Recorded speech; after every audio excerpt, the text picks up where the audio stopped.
जय श्री कृष्णा। आर्यव्रत की कहानियों में आपका स्वागत है। आज मैं आपको बताने जा रही हूँ कि धनतेरस क्यों मनाई जाती है। तो चलिए शुरू करते हैं। दिवाली का त्योहार 5 दिनों का होता है, जो कि धनतेरस से शुरू होकर भाई दूज तक चलता है। पंचांग के अनुसार हर साल कार्तिक महीने की कृष्ण पक्ष त्रयोदशी के दिन धनवंतरी त्रयोदशी मनाई जाती है, जिसे आम बोलचाल में धनतेरस कहा जाता है। यह दिन मूल रूप से आयुर्वेद के जनक माने जाने वाले धनवंतरी का पर्व है। इस दिन नए बर्तन या सोना चांदी खरीदने की परंपरा है।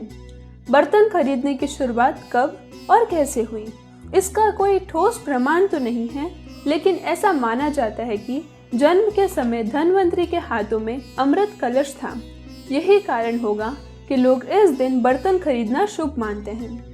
पौराणिक कथाओं में धनवंतरी के जन्म का वर्णन करते हुए बताया गया है कि देवताओं और असुरों के समुद्र मंथन से धनवंतरी का जन्म हुआ था। वह अपने हाथों में अमृत कलश लिए प्रकट हुए थे। इस कारण उनका नाम पीयूष पाणी धनवंतरी विख्यात हुआ। धनवंतरी को विष्णु का अवतार भी माना जाता है। परंपरा के अनुसार धनतेरस की शाम को यम के नाम का दीपक घर के दहलीज पर रखा जाता है और उनकी पूजा करके प्रार्थना की जाती है कि वह घर में प्रवेश नहीं करे, किसी को कष्ट नहीं पहुंचाए। देखा जाए तो यह धार्मिक मान्यता मनुष्य के स्वास्थ्य और दीर्घायु जीवन से प्रेरित है। यम के नाम का दिया निकालने के बारे में भी एक पौराणिक कथा है। पुराने समय की बात है कि एक राजा हुआ करते थे और उनका नाम हिम था। राजा हिम के यहाँ जब पुत्र हुआ तो उन्होंने अपने पुत्र का नाम सुकुमार रखा और अपने राजपुरोहित से अपने पुत्र की जन्म कुंडली बनवाई। कुंडली बनाने के उपरांत राजपुरोहित कुछ चिंतित हुए। उनकी चिंताग्रस्त मुद्रा को देखकर राजा हिम ने उनसे पूछा, क्या बात है राजपुरोहित जी, आप कुछ चिंता में लग रहे हो? हमारे पुत्र की कुंडली में कोई दोष है क्या? राजपुरोहित राजा की बात सुनकर बोले, नहीं महाराज, ऐसी बात नहीं है। कदाचित मैंने कुंडली बनाते समय कोई असावधानी की होगी, जिस कारण मुझे जन्म कुंडली में कुछ दुष्घटना दिखाई दे रही है। मेरा सुझाव है कि आप एक बार इसे राज्य के प्रसिद्ध ज्योतिष से करवा लें।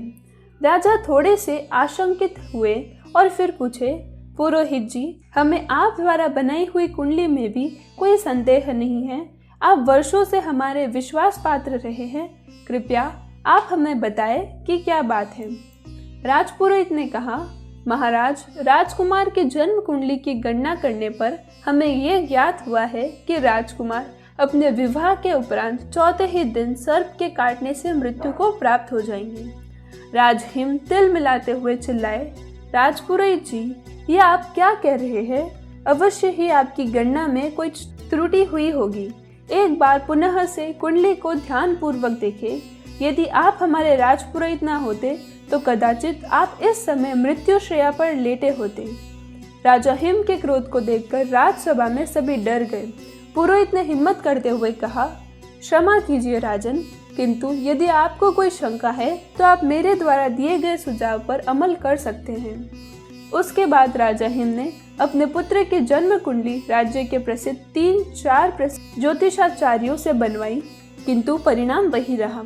महाराज हिम और उनकी पत्नी अत्यंत चिंतित रहने लगी। राजा ने दरबार में सभी को चेतावनी दी कि कोई भी इस बात का वर्णन अपने पुत्र के समक्ष न करे, अन्यथा परिणाम भयंकर होगा। राजा हिम को भय था कि यदि उनके पुत्र को इस बात का पता चल गया तो कहीं वो मृत्यु की चिंता में ही मर न जाए। खैर, समय बीतता गया और राजकुमार सुकुमार बड़े होने लगे।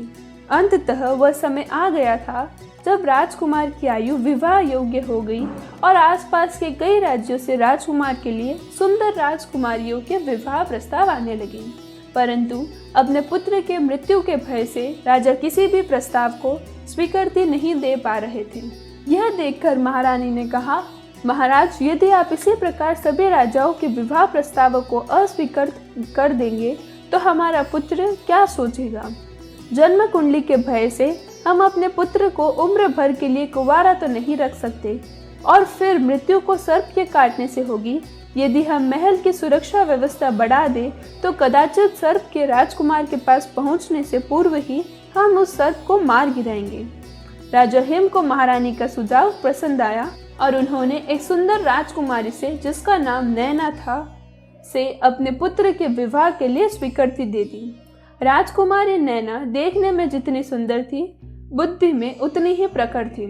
विवाह से पूर्व राजा ने अपने पुत्र की जन्म कुंडली में निहित भविष्यवाणी को कन्या पक्ष को भी बता दिया। पहले तो वधू के पिता ने इस संबंध से साफ इनकार कर दिया, किंतु जब यह बात राजकुमारी नैना को पता चली तो उन्होंने अपने पिता से निवेदन किया कि आप विवाह के लिए अपनी मंजूरी दे दें। अपनी पुत्री की बात को राजा ठुकरा न सके और विवाह के लिए आशंकित मन से विवाह के लिए हामी दे दी। विवाह अच्छी तरह से संपन्न हुआ। राजकुमारी नैना एक दृढ़ निश्चय वाली कन्या थी। उसने अपने पति के प्राणों की रक्षा करने का निश्चय कर लिया था। जैसे तैसे 3 दिन बीत गए। राजा हिम और राजकुमारी नैना ने चौथे दिन का इंतजार पूरी तैयारी के साथ किया। उनकी योजना के अनुसार जिस किसी भी मार्ग से सर्प के आने की आशंका थी, वहां पर सोने चांदी के सिक्के और हीरे जवाहरात बिछा दिए गए।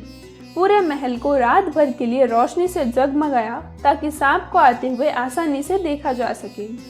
यही नहीं, राजकुमारी नैना ने सुकुमार को भी सोने नहीं दिया और निवेदन किया कि आज हम कहानी सुनना चाहते हैं।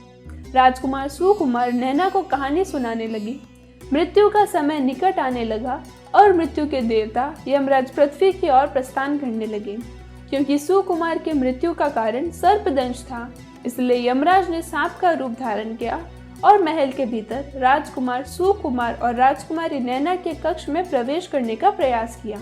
जैसे ही वह सर्प के वेश में दाखिल हुए तो हीरे जवाहरातों की चमक से उनकी आंखें चौंधिया गई, जिस वजह से सांप को प्रवेश के लिए कोई अन्य मार्ग खोजना पड़ा। जब वहां से कक्ष में दाखिल होने चाहा तो सोने और चांदी के सिक्के पर रेंगते हुए सिक्कों का शोर होने लगा, जिससे राजकुमारी नैना चौकस हो गई। अब राजकुमारी नैना ने अपने हाथ में एक तलवार पकड़ ली और राजकुमार को कहानी सुनाते रहने को कहा। डसने का मौका ना मिलता देख सांप ने बने यमराज को एक स्थान पर कुंडली मर कर बैठना पड़ा, क्योंकि अब यदि वो थोड़ा सा भी हिलते तो सिक्कों की आवाज से नैना को ज्ञात हो जाता कि सर्प कहाँ है और वह उसे तलवार से मार डालती। राजकुमार सुकुमार ने पहले एक कहानी सुनाई, फिर दूसरी कहानी सुनाई और इस प्रकार सुनाते सुनाते कब सूर्योदय ने पृथ्वी पर दस्तक दे दी पता ही नहीं चला। अर्थात अब सुबह हो चुकी थी, क्योंकि अब मृत्यु का समय जा चुका था। यमदेव राजकुमार सुकुमार के प्राण नहीं हर सके, अतः वे वापस यमलोक चले गए और इस प्रकार राजकुमारी नैना ने भविष्यवाणी को निष्फल करते हुए अपने पति के प्राणों की रक्षा की। राजकुमार सुकुमार नहीं जान पाए कि उनकी कुंडली का रहस्य क्या था, क्योंकि उनकी पत्नी ने विवाह के चौथे दिन कहानी सुनने का निवेदन किया और आखिर क्यों कहानी सुनते हुए उन्होंने तलवार थाम ली थी। माना जाता है कि तभी से लोग घर के सुख समृद्धि के लिए धनतेरस के दिन अपने घर के बाहर यम के नाम का दिया जलाते हैं, ताकि यम उनके परिवार को कोई नुकसान नहीं पहुंचाए। यदि आपको मेरी यह कहानी पसंद आई हो तो वीडियो को लाइक करें और चैनल को सब्सक्राइब करें।